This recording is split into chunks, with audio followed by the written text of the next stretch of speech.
was pregnant 7 months, and the baby died inside of me. This happens to a lot of ladies now that I know of what happened to me.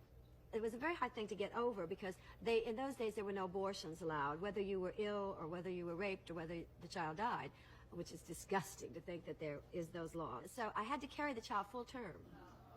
Knowing it was dead. That was the law. It didn't matter. It had to abort itself. It could not be taken from me.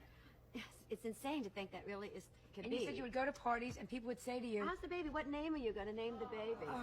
And then when finally the child, they couldn't leave it anymore because now the child is in the sac. But of course, finally, after so much time, all the poisons and everything would have killed me. So they finally agreed, some board, imagine, that they would try to take this child out. But at this point now, it was more dangerous than ever.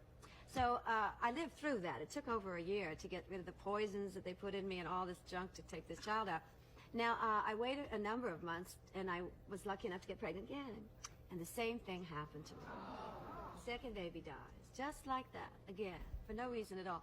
And this time I said, I don't want to know from Congress. I don't want to know from any of you. You are taking this baby now because I don't want to go through what I had to go through before. And they did.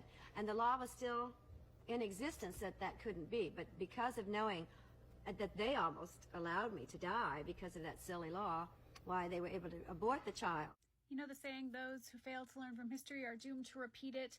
We're living in the repeat. Over a third of our country is under some sort of abortion ban, and many of those states would allow for exactly that scenario to occur. I can't ignore the fact that that was a woman who was rich and famous.